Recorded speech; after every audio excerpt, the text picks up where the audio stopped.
En tout cas, tozali na mingi ya kolobela population na o etali misu to kolobela lelo problème o etali cataracte et ça ezali sujet o ezali très capital et c'est aussi l'une des maladies ezo rendre bato baveugle et cette fois-ci à la première position. Na kati ya misu il fallait comprendre d'abord que tozali na cornée, puis après cornée tozali na pupille ezali ba partie ya misu et après pupille tozomona na o ebengami cristallin. Cristallin ezali nini? Cristallin ezali partie blanche na kati ya misu na biso, c'est ezali très clair comme le cristal. O etali ba signe tozali par exemple nandeko oyo mona ko conduire na yo et comme difficile.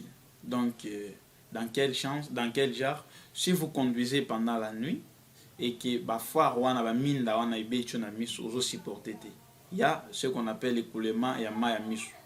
Donc okomi komona ba obligé zo paraître mibale. Ce sont des signes ozo la kisake ozali déjà mutu wa simba mina maladie ya cataracte.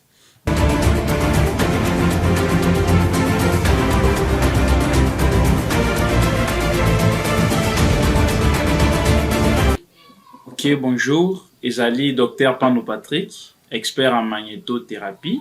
Au bomesani déjà kolandana Info Plus.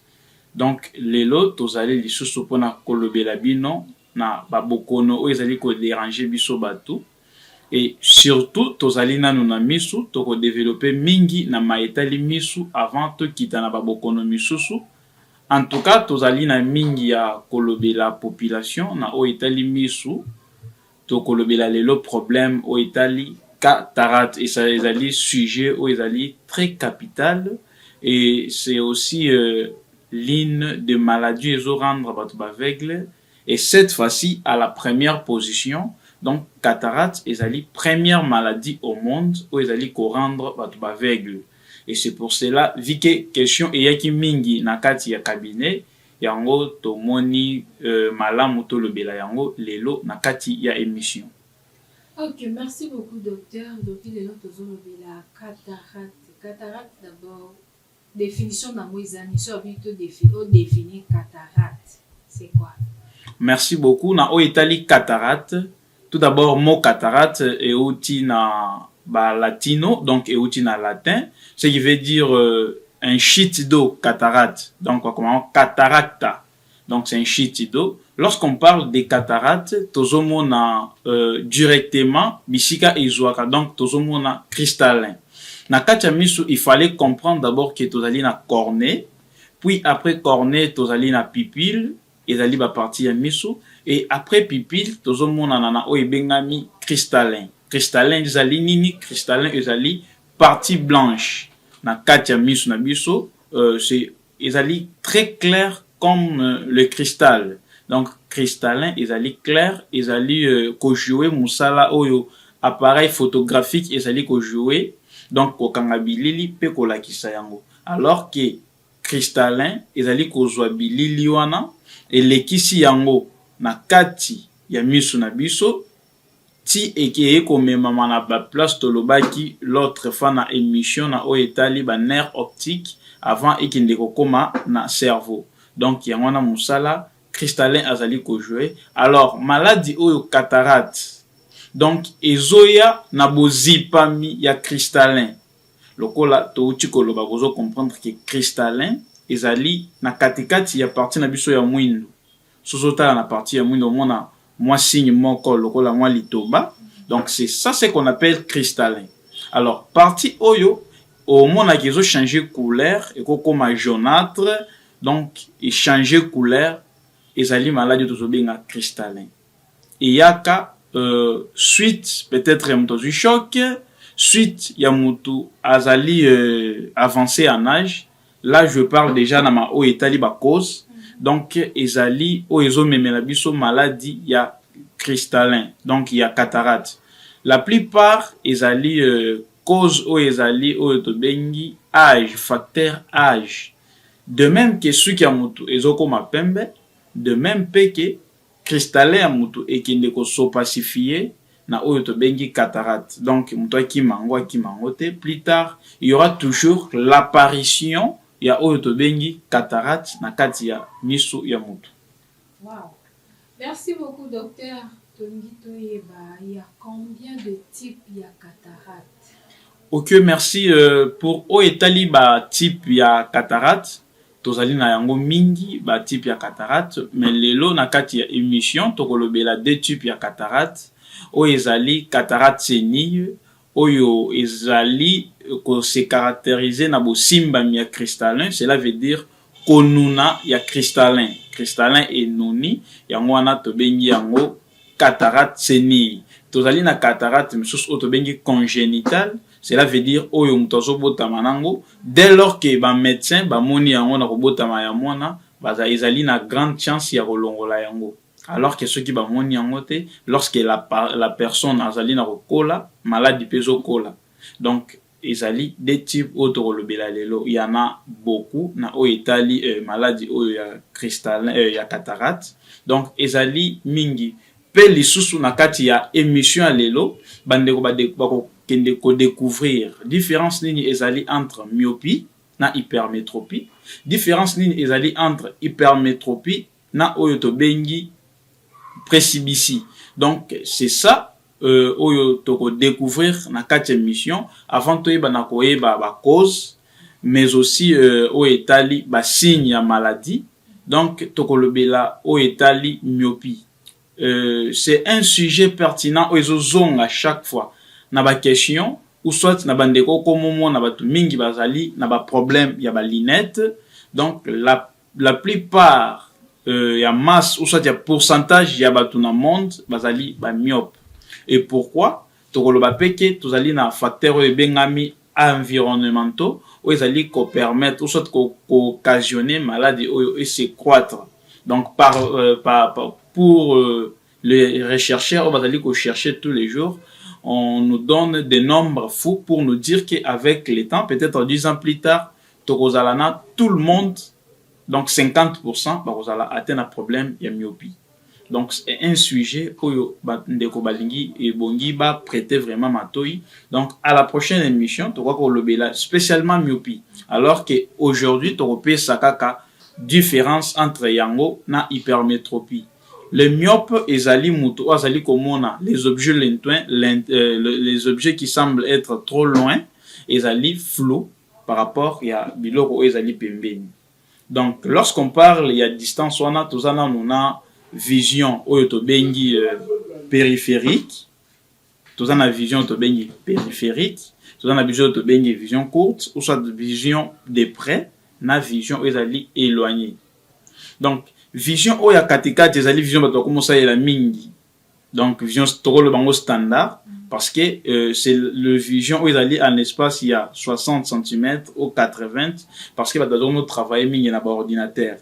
Et là aussi c'est un problème. Alors les personnes qui sont atteintes na problème oyo ya myopie bandeko oyo biloko ezali na musika, si vous remarquez déjà que ceux qui mutaza musika yo monaka elungi na ete mutaza musika oyebaka ete kaka soit le bindo oyebi na kombo, sache que ozali déjà myope. Alors bandeko oyo bazali ba hypermétropie. Donc ezali sko le contraire ya bandeko oyo bazali ba myope parce que bango biloko oyo ezali rapproché soit ezali pembeni na bango ezali otobengi ya vision de près bazali komona yango flou. Par contre oyo ezali na musika bazomona yango clair. Sikoyo stade ya mingi ya maladie ya mabe bandeko bakimaka mingi ezali ba presbytie parce que avec ba maladie oyo ya presbytie donc tout devient entièrement flou, que ce soit na musika, que ce soit pembeni, en tout cas ba image est comme toujours flou. Donc il y aura oyo bakolakisa bino awa kalate awa bokomona différence ya moto azali komona clair na moto azali komona flou. Donc on va vous montrer ça. Alors, donc c'était ça justement optique et ce qui fait que les chats puissent voir très bien pendant la nuit que la personne. Nakacha misu na biso tozala na ba cône na ba bâtonnet. Les cônes ezali ou ezali ko permettre moto amona pendant la journée. Donc lorsqu'il fait tout clair comme ça, ezali ko permettre ngai na mona ce sont des cônes. Alors que des bâtonnets ezali parti oyo ezali ko renforcer vision ya mutu po amona na molili. Alors epa na biso batu ezalaka na quantité moko ezali à la baisse. Par contre epa ya nyau otobengi chat ezali ebele. Ça ce qui fait que nyau na butu azomona très bien. Donc c'est ça quelques signes et aussi une des questions oyo etunamaki na ba malade na biso yango na to profiter to yanola yango na émission. Ok, merci beaucoup, docteur. Je pense que l'émission, il faut que tu aies besoin de ma casse prochainement. Docteur Danimina Eba, quels sont les signes? Moutoko Eba, signes et ça, la cataracte. Quels sont les signes à cataracte dans l'émission? Ok, merci. Na o etali ba signe. Tozali par exemple nandeko oyo mona ko conduire na yo et commis difficile. Donc dans quel genre si vous conduisez pendant la nuit et que parfois wana ba minda wana ibecho na misu ozo supporter te. Il y a ce qu'on appelle l'écoulement ya ma ya misu. Donc au komi comment na ba obligé zo paraître mi balé. Ce sont des signes ozo la kisake, vous allez déjà katamuto wa simba mi na maladie ya cataracte. Donc mutu oyo vision comme flou. Donc tout est devenu flou. Ce que la muki na tongo, c'est comme si na ba 4 heures ndenge mutu ala mukaka londende na londende. Ezali ba signe oyo la que la personne oyo azali mutu asimba mi na cataracte. Mais aussi na place ya mwindu wana na kati ya misu, si vous regardez na kati ya misu na ngai, sur l'équipe partie ya pembe, il y a partie ya mwindu. Si vous remarquez déjà qu'il est commis ko changer couleur, donc c'est aussi moko ya ba message zo like ça que ndeko o azali déjà na problème, il faut ko agir. Donc ce sont des signes zo like ça que la personne azali déjà atteint. Donc ozomona mais vision no pe est comme aux à la centrée. C'est comme si vous avez l'impression de regarder dans un tunnel. Ce sont des signes. En tout cas ba signe ya misu e ko kanaka makasi. Entre autres na o etali ba présence ya mabanga, ba misu ma ezotanga. Donc ezali ba signe, vous n'arrivez plus encore à supporter la lumière. Donc mwindata ya ndako ba kokyo pelisa yango te, ce sont des signes où la personne azali déjà na problème ya cataracte. Wow. Merci beaucoup docteur. Traitement ya cataracte, c'est ça les marandengeni. Comment est-ce que va faire comme toi azana cataracte? OK, merci. Na o etali traitement na kati ya cabinet dynamique Imbis Family, tozali kozwa en charge plusieurs types de maladies et spécialement la maladie misu, y compris cataracte, sans toutefois que la personne ne puisse se faire opérer. Donc mutu okokende te ba palola yo misu, ningo monaki mamaleki vasin koko a perdre misu. Cette fois-ci, grâce à la nouvelle technologie oyo tozali nango ngomba Kinshasa, tozokende na ko traiter mutu non par l'opération mais par les appareils à l'aide ya ba laser oyo ezali incorporé na kati ya ba appareil na biso to bengi lunette magnétique.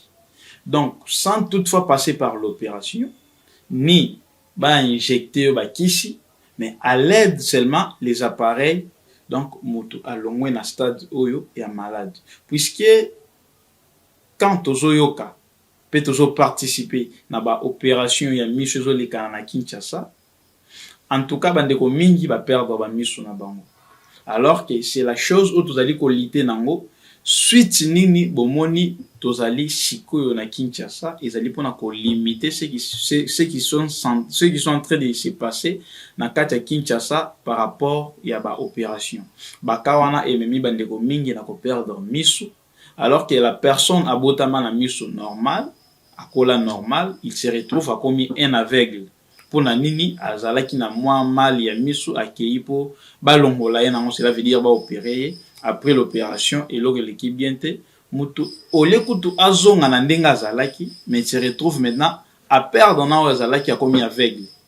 Donc biso to yoko limiter yango à l'aide ya lunette magnétique ou ezali na rayon laser incorporé na kati ezokende ko palola cataracte na yo.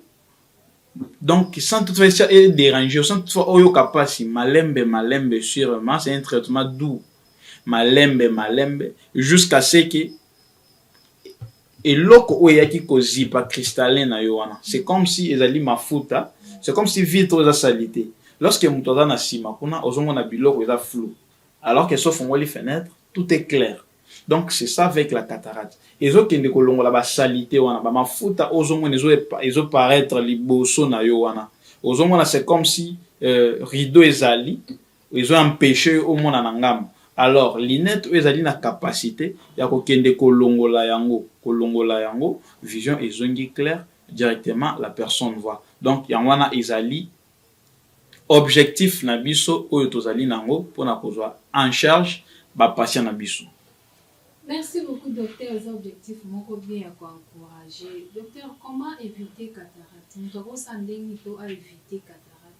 Merci beaucoup. Na oetali problème ya cataracte, c'est un processus oezali en tout cas je dirais oezali ko exposer ou soit ko concerner tout le monde.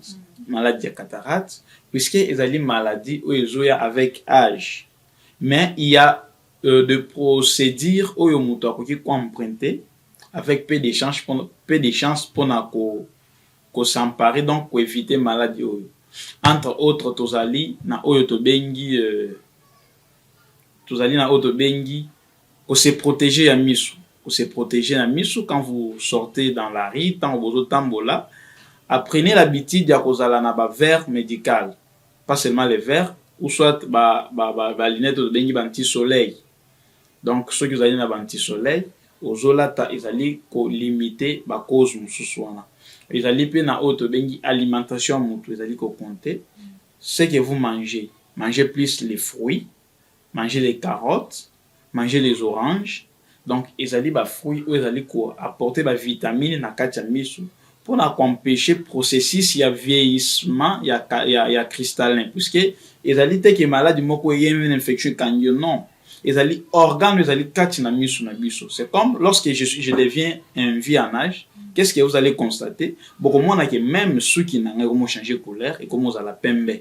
Donc il y a un tout le monde non papa poussani t'as la même ceux qui moi ebota su pembe ezate. Oko ebisate papa ya 90 ans, ebise ceux qui ebima tout pembe et ebima tout noir. Non, c'est un processus normal. Au monde a ceux qui comme ebima pembe. De même pe que mutu azo poussa en âge cristallin na ye ezokende na kokola ezokende na konona échanger couleur et comme kozala brun. Donc pour éviter ça, il faut manger plus de fruits, il faut protéger vos yeux, dormir suffisamment au moins 8 heures de temps par jour, donc pour éviter phénomène ou ya cataracte.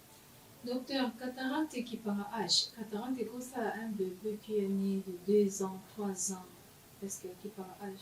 Ouais, tout de suite là, dans le bel qui problème, il y a maladie, il y a cataracte.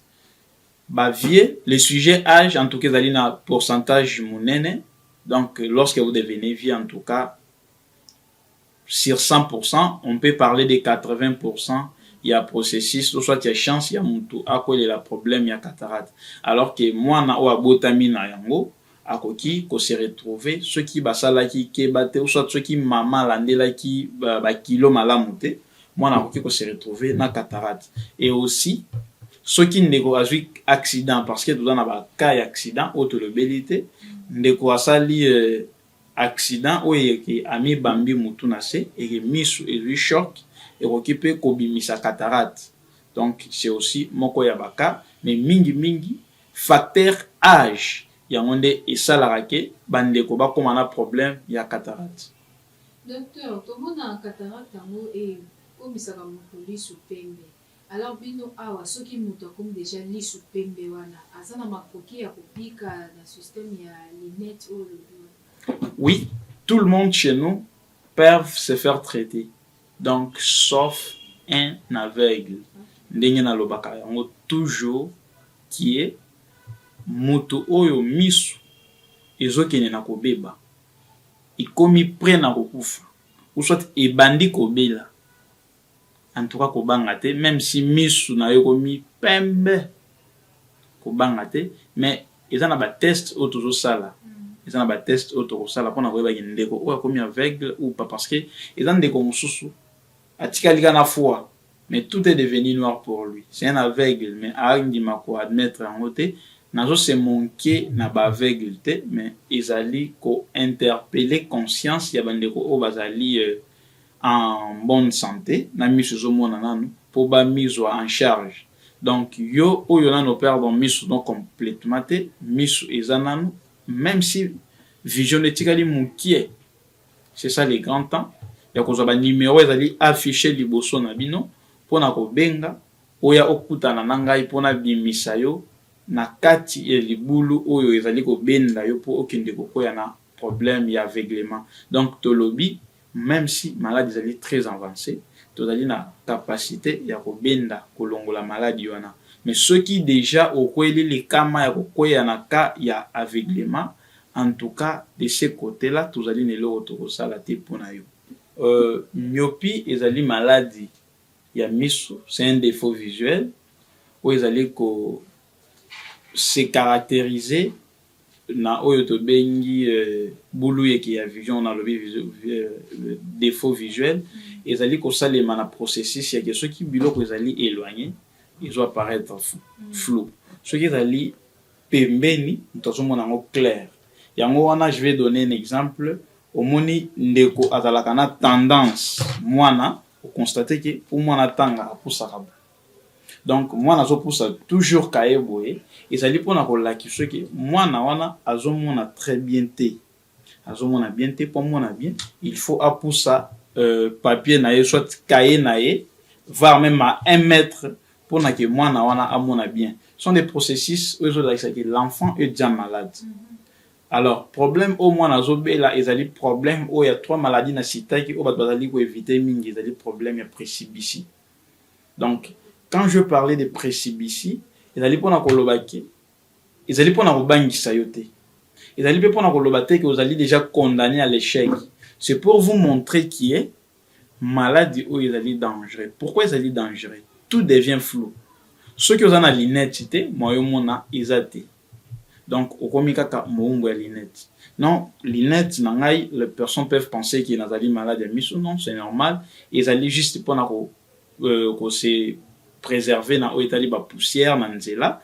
Et en wana, miso, tola taka lunette, mais ils allaient à misoute, ils allaient lunette pour protéger ba poussière, tout éco taka na miso. Mais na o etali problème à précipici. O etali problème à précipici. Ezala. Ba ebiso ki yo okitan même na ba lunette ya ba 2 unités 5 unités et pas na biso toza na capacité tozali na ba pareil. En tout cas quand je parle des appareils je ne fais pas allusion et appareil moko zo traiter toutes les maladies. Non, c'est un mensonge. Ce qui appareil moko comme traiter ba maladie non c'est un problème.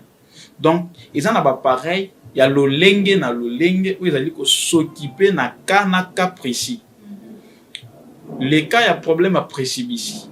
Ezali maladie oyo ezali kokokana na ba maladie lokola ba myopie, ba maladie lokola hypermétropie. Donc je disais problème à précipici ezali vision floue de loin tout comme de près. Par contre ba hypermétrope ezali bandeko oyo bango vision de près ezala flou et vision ezali éloigné ezali clair. Alors que ba myope autolobi que dans 10 ans, et aux à la sujet pour équipant le la Covid, parce que presque la moitié du monde, bah, aux à la problème de myopie. Ce sont les résultats aux barres chercheurs, bah, bimisé libiso. Donc, moto o azali pembe ni azomona bien te, mais azomona bien plutôt na musika azomona bien te zo bima flou. Donc c'est ça où tu le qui problème en myopie et il y a même les photos où bazali ko la kisabino liboso ya ba écran na bino pour na ko la kisayo comment est-ce que la personne où yazali myope azali komona, comment est-ce que la personne où azali hypermétrope azali komona. Donc ezali juste pour na ko longola bino na molili pour na ko longola bino na manque ya savoir wana que non soit telle maladie ba traitement na poto. Suite tozali na mboka ya Kinshasa, suite tozali na RDC ezali pona ko limiter nombre ya cécité, ko limiter pe nombre ba voyage inutile pona na o etali ba maladie. Un grand pays comme la nôtre, donc moto pas se faire traiter fois qu'il est à l'étranger. Donc il y a wana tina nini les mêmes procédures au bazali ko faire traiter batuna en Inde. Ceux qui botoni bandeko bakenda ki Inde pour na mambo traitement ba webisa ok batu ba ni tonga bamelisa ye nikisi, mais il y avait des appareils bandaki koya kosalisa ye nango chaque jour avec un temps déterminé.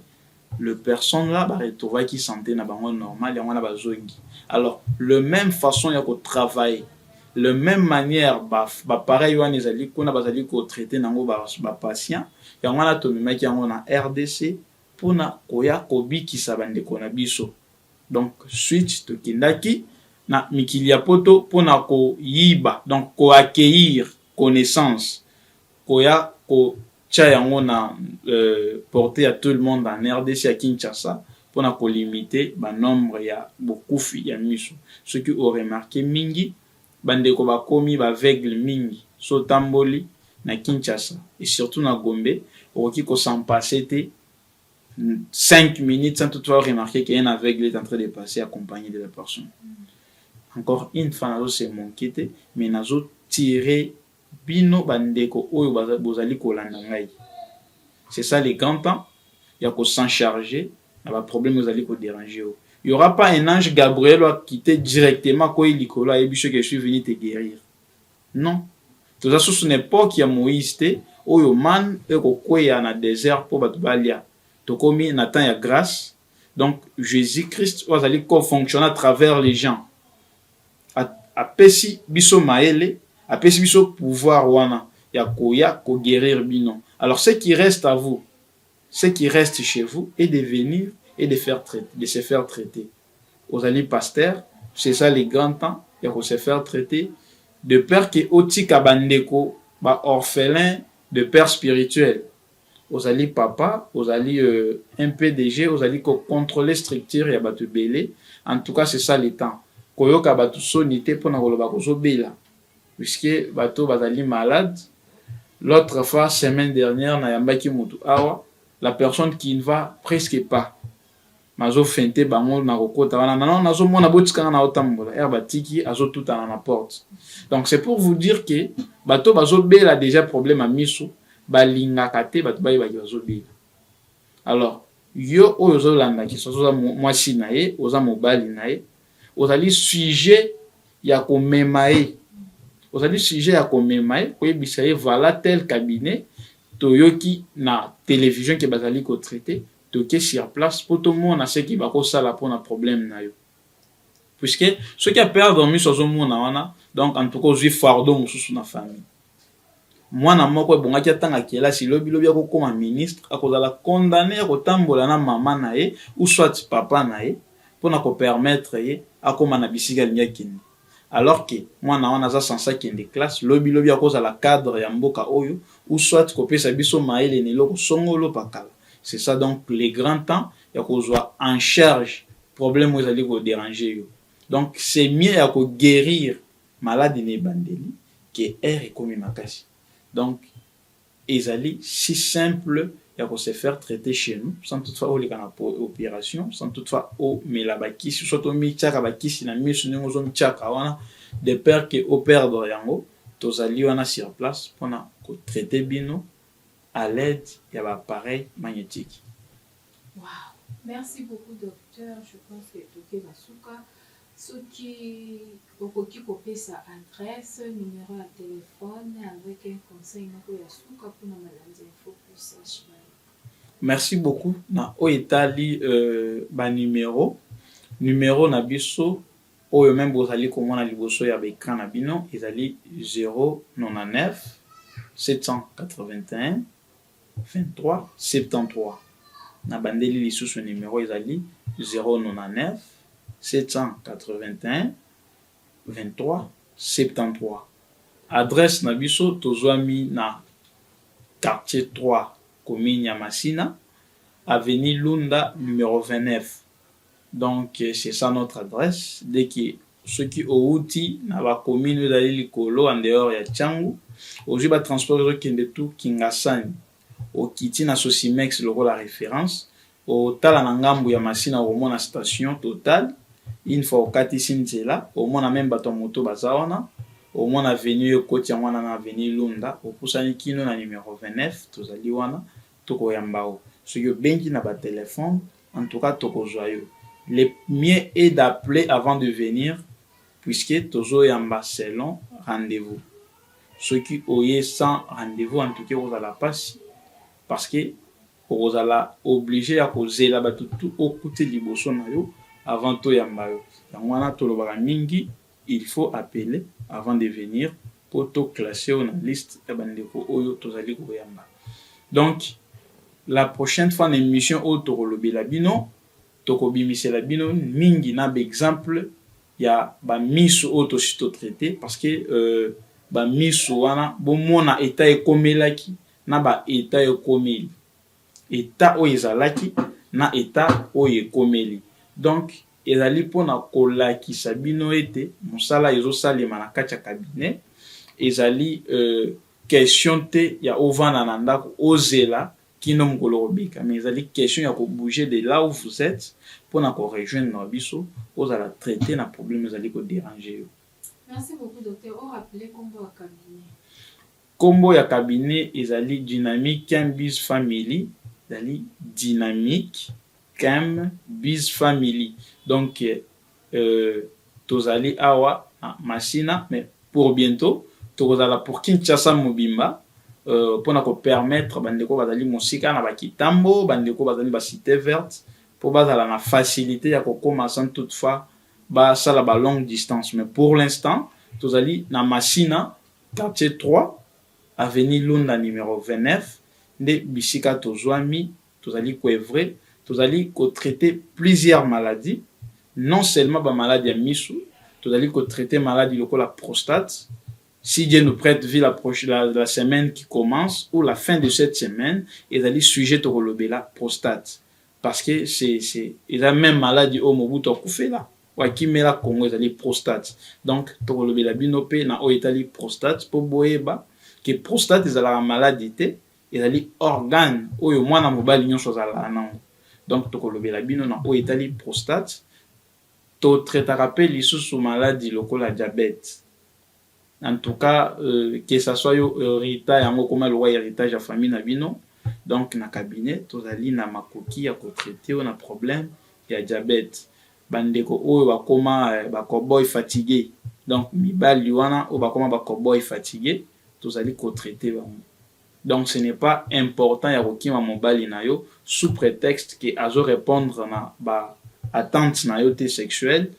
Na cabinet tozali na ba pareil na ba produit naturel pour na kozongisa mobali okomi koboy fatigué. Donc mobali ozo produire les sous-sautés tozali na mwasi okomi stérile ou akomi ouverte. Donc tozali na ba pareil et les produits pour na ko permettre bandeko wana bazongela ba activité na bango normal, puisque dans la raposa oyo mobali pe mwasi ebongi ba s'éclater nango. Alors et pas na bino ce qui est comme sujet ya bitumba, c'est un problème. Donc il faut boki mamba on a cabinet tozali pe ko traiter ba rhumatisme sous toutes ses formes. Yo makolo komi ebongi ka otambola na ba kan na ba beki, en tout cas otika yango ba kan na ba beki otika yango yaka o découvrir miracle oyo ezali ko salima epai na biso à l'aide ya magnétisme. Ezali kisite, ezali pe bonganga te, ezali puissance ya magnétisme. Donc yaka oya ko découvrir yango à l'aide ya magnétothérapie na Dynamique Chem Biz Family.